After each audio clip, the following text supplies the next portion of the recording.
Okay, my apologies. It's already dark now. You might not even be able to see me, but I'm here. I just want to bring up something else I may or may not have brought up before, is that for you, those of you that are still undecided on who to vote for, okay, first off, there's things you must consider going into this. And this is coming from somebody who generally doesn't vote. Probably a good thing, because you have to realize our votes have been rigged. And it's all a three-ring circus. It's going to play out anyhow, any way you look at it. But I think I've said this before, and I will say it again. I think this year our votes may actually count, because people are awakening to the fact that they have been rigged in the past. And I think there's so many that are conscientiously aware of this fact, that they in fact want to change and implement to where our votes do count. So I think they'll be important this year. I think your vote will matter. I think your voice will count.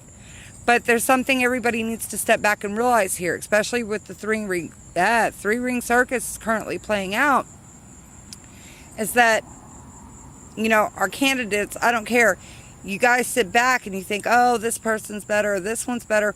Well, really, we're still narrowed down to choices that may not be the best overall person to in fact run anything.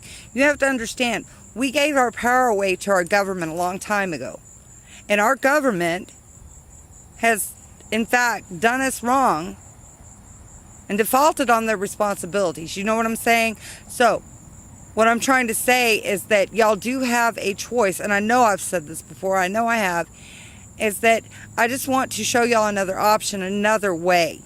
And it's something that everyone should, I think, personally for me, seriously consider. You know, I think Trump's done a real great job. I think Clinton deserves nothing less than to go behind bars. I've said that before. I think Trump's playing a fine role right now, and he's playing an important role at that. But ultimately, I don't think he needs to be president either.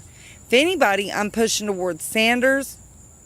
But in all honesty, I believe, because we gave our power away to our government a long time ago, that was one of our biggest mistakes as we the people, is that I think everyone should consider that this year our votes may in fact count, and that Vote Anonymous 2016 represents us as the Humanity Party.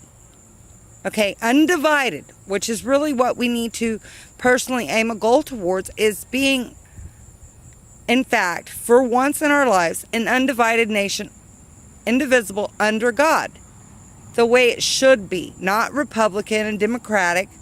We need to be one. And Vote Anonymous 2016, doing a write-in for that, in fact, or slapping a sticky note in your vote, does in fact make a difference. If our votes do in fact count this year, it will make a difference, because if you vote and do a write-in for Anonymous 2016 or slap a sticky note on it, all right, guys, they represent the other 99.9% of us. They give the voiceless a voice. I don't care where you stand on what you stand on. It's us. It gives us, the people, the power back where it should be. And that's something all of you should consider. We did in fact give our power away and allow the 1% to enslave us. That's just fact. And if you haven't woken up to that yet, you need to. So I'm going to include a link down below, as I'm sure I have before, but it's such an important topic, I need to cover this again. Because with voting time nearing, if you're old enough to vote, you seriously need to think about where your vote is going to go. If it does, in fact, count this year, that is something you really need to consider. Who are you going to give your power away to this year? So please take a minute to reflect on this and seriously think about it. And follow the link I'm going to give you guys below, as always. All right? Much love. Snugglebug.